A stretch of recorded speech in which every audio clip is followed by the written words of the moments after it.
హైదరాబాద్లో ఒక షాపింగ్ మాల్లో పనిచేసే ఒక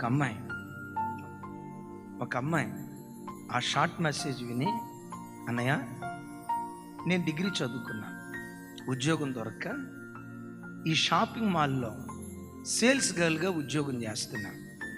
నేను ఉద్యోగం చేసే చోట ఒక అబ్బాయిని ప్రేమించాను, తప్పటడుగు వేయలా, పెళ్లి చేసుకుందామని ఫిక్స్ అయిపోయా. ఆ అబ్బాయి అన్యుడు.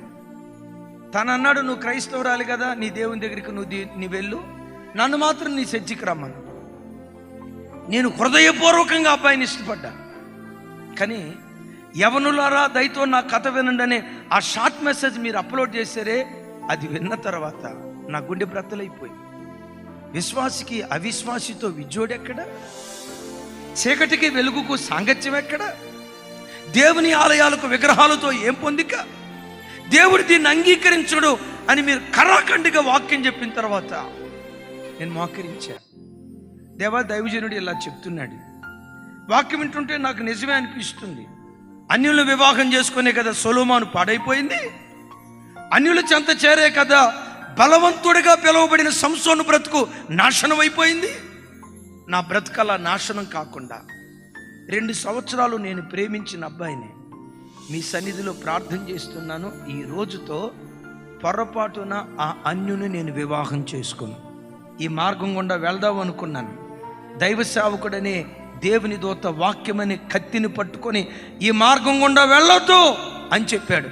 ఆ వాక్యాన్ని కట్టుబడి ఉంటున్నాను. ఆ అబ్బాయి మీద ఉన్న ఇష్టాన్ని తీసేస్తున్నాను. కానీ నా వల్ల కాదు, ఆ ఇష్టాన్ని నీవే తీసేయాలని ఆ వాక్యం విని బిడ్డ పశ్చాత్తాపడి దేవుని సన్నిధిలో ప్రార్థన చేసుకున్నాను. గత 6 నెలల క్రితం ఒక ప్రాంతానికి వెళ్తే ఒక యవ్వనమ్మాయి నన్ను కలిసింది. కానీ నేను నీతో మాట్లాడాను అన్నయ్య. ఏం మాట్లాడేవరో తల్లి, ఎప్పుడు మాట్లాడావు, ఇదంతా చెప్పింది. ఆ బిడ్డ వైపు చూస్తే ఇప్పుడు వివాహమైనట్టు. ఆ బిడ్డ చెప్పింది, అన్నయ్య మీ మాటకు లోబడి ఆ అన్యుని వివాహం చేసుకోకుండా దైవ చిత్తానుసారమైన వివాహం నేను చేసుకున్నాను. పెళ్లి చేసుకునేటప్పటికి నాకు భర్తకు ఉద్యోగం లేదు. నేను డిగ్రీ చదువుకున్నాను, మీకు తెలుసు. నా పెళ్ళైన సంవత్సరం తర్వాత నా భర్తకు టీచర్గా గవర్నమెంట్ ఉద్యోగం దేవుడిచ్చాడు అన్నయ్య. టీచర్గా గవర్నమెంట్ ఉద్యోగం దేవుడిచ్చాడన్న. ఆ బిడ్డ కళ్ళమెంట్ నీళ్ళు ఇడిస్తే ఏం చెప్పిందో తెలుసా?